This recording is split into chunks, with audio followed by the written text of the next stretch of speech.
ఈయన ప్రశాంత్ కిషోర్ నేను ఒక స్టేట్మెంట్ ఇవ్వడం జరిగింది. బీహార్ ఎన్నికల్లో అతను పోటీ చేయబోతా ఉన్నాడు ఒక రాజకీయ పార్టీ స్థాపించి. అసలు ఎంత అంటే రాజకీయ నాయకుల సొమ్మంతా ఎటుపోయింది అంటే ఇట్లాంటి వాళ్ళ చేతికి పోతుంది. 2 గంటలకు 11 కోట్లు అంట. అతను జస్ట్ విశ్లేషణ ఇచ్చినందుకు, ఎనాలిసిస్ ఇచ్చినందుకు, పార్టీలకి సలహాలు ఇచ్చినందుకు 2 గంటలకి 11 కోట్లు ఇచ్చారంట ప్రశాంత్ కిషోర్. ఇందులో తెలంగాణ రాజకీయ పార్టీలు ఉన్నాయి, ఆంధ్ర రాజకీయ పార్టీలు ఉన్నాయి. ఓపెన్ గా చెప్తా ఉన్నాడు 241 కోట్లు సంపాదించిందట 3 ఏళ్లలో అతని సంపాదన 241 కోట్లు. అది అఫీషియల్ గా చెప్తున్న సంపాదన. మరి అన్అఫీషియల్ గా ఎంత సంపాదించిందో ఆలోచించారు. ఈ రాజకీయ నాయకులంతా ఇక్కడ మన దగ్గర దోచుకున్న సంపద అంతా పట్టుకెళ్ళి ఇట్లాంటి వాళ్ళ చేతికి పెడతారన్నమాట. నిజంగా రాజకీయ నాయకుడు పనిచేస్తే, చిత్రశుద్ధితో పనిచేస్తే, అతను ఏదైతే ప్రామిస్ చేశాడో ఆ ప్రామిస్కి నిలబడి గనక అతను నిలబడితే ప్రజలు నువ్వు ఎట్లాంటి స్ట్రాటజీకి వెళ్ళక్కర్లే. ఇట్లాంటి వాళ్ళ దగ్గర డబ్బులు తగలేసిన పనే లేదు.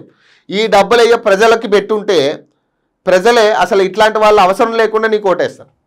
ఏ రాజకీయ పార్టీకైనా ఏ రాజకీయ నాయకుడికైనా ఇది ఓపెన్ స్టేట్మెంట్. ఇది నువ్వు ప్రజలకి ఈ 241 కోట్లు ఏవైతే ఉన్నాయో దాదాపు అందులో ఒక 100 కోట్లు 2 తెలుగు రాష్ట్రాల నుంచి ఇచ్చినట్టే. మరి ఈ 100 కోట్లు నిజంగా ప్రజల మీద మీరు ఖర్చు పెడితే ప్రజలే మిమ్మల్ని పట్టం కట్టే ఛాన్స్ ఉంది. పట్టం కడతారు కూడా. మీరు పని చేస్తే పట్టం కడతారు. ఇట్లాంటి స్ట్రాటజీలను నమ్ముకుని మనం పని చేయాల్సిన అవసరమే లేదు. అసలు స్ట్రాటజీస్ ఎందుకు పెట్టుకోవాలి? మీరు ప్రజలకు పని చేసి ఉంటే ప్రజలు మేము అసలు ఏ స్ట్రాటజీ పనిచేయదు. ఓపెన్గా చెప్తా ఉన్నాడు. రాజకీయ సలహాదారులుగా 3 ఏళ్లుగా 241 కోట్ల ఆదాయం. Prashant Kishor fees flashback. తన ఫీజు 2 గంటలకి 11 కోట్లు అంట. 2 గంటలకి ఫీజు 11 కోట్లు. మరి అది ఓపెన్ గా చెప్తున్నాడు. మరి మనకు బయటకు చెప్పలేని ఫీజు ఒకటి ఉంటుంది. అతను ఒక రాజకీయ పార్టీ పెట్టే స్థాయికి ఎదిగాడంటే అతను ఎంత సంపాదించిందో ఆలోచించుకో. ఈ రోజుల్లో రాజకీయ పార్టీ పెట్టాలంటే దాదాపు 1000 కోట్లు ఉండాల. మరి అతను ఏ 1000 కోట్లు లేకుండా కేవలం 100 కోట్లతో రాజకీయ పార్టీ పెట్టిందంటే అది కరెక్ట్ కాదు.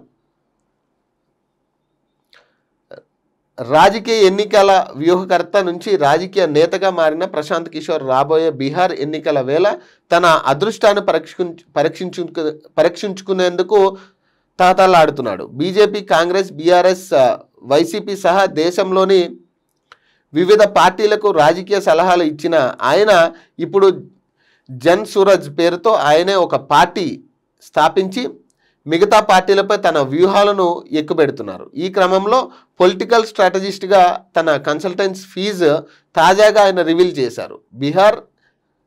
బీహార్ అసెంబ్లీ ఎన్నికల వేళ జన్ సూరజ్ పార్టీ నిధులపై బీజేపీ ఎంపీ సంజయ్ జైస్వాల్ ప్రశ్నించారు. ఈ నేపథ్యంలో ఇవాళ స్పందించిన ప్రశాంత్ కిషోర్ తన డబ్బు సంపాదించుకోవడం కోసం బీహార్కు రాలేదని కౌంటర్ ఇచ్చారు. తను కన్సల్టెన్స్గా పనిచేశానని, రాజకీయ పార్టీలకు 2 గంటల పాటు సలహాలు ఇచ్చినందుకు తను 11 కోట్ల ఫీజు తీసుకున్నానని, ఇది బీహార్ కుర్రాడి శక్తి అంటూ ప్రకటించారు. ఇలా 3 ఏళ్లలో 241 కోట్లు సంపాదించానని తెలిపారు. అలాగే జన్ సూరజ్ పార్టీకి చెక్ రూపంలో 98 కోట్ల విరాళం ఇచ్చానని వెల్లడించారు.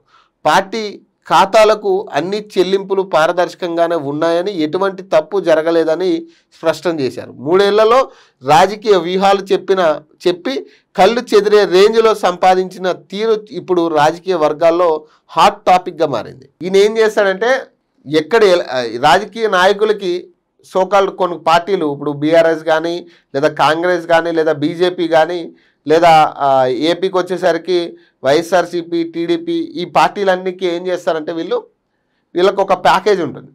ఈ ప్యాకేజ్ ప్రకారం వీళ్ళు ఎప్పుడు లెగాలి, ఎప్పుడు తినాలి అనేది కూడా వీళ్ళే నిర్ణయిస్తారు. వీళ్ళే డిసైడ్ చేస్తారు ఎప్పుడు ఎవరిని కలవాలి, ఎప్పుడు ఏం చేయాలనేది కంప్లీట్ వీళ్ళ హ్యాండ్స్లోకి వెళ్ళిపోతారు వీళ్ళందరూ.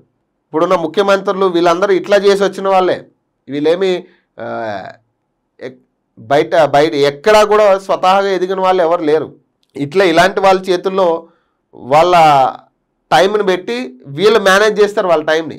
ఏ టైంకి ఎవరిని కలవాలి, ఏ టైంకి లెగాలి, ఏ టైంకి ప్రజల్లోకి వెళ్ళాలి, ప్రజలకు ఏమేమి చెప్పాలి, అవసరమైతే బహిరంగ సభల్లో కొంతమందిని ఏడిపించి ఇట్లాంటి సిచ్యువేషన్స్ మనకు ఎదురవుతూ ఉంటాయి. ఇవన్నీ కూడా ఒక ప్లాన్ అనమాట. ప్లాన్గా వీళ్ళు వ్యూహం చేస్తూ ఉంటే మనం చూసి కొంచెం ఎమోషనల్గా ఫీల్ అవుతాం.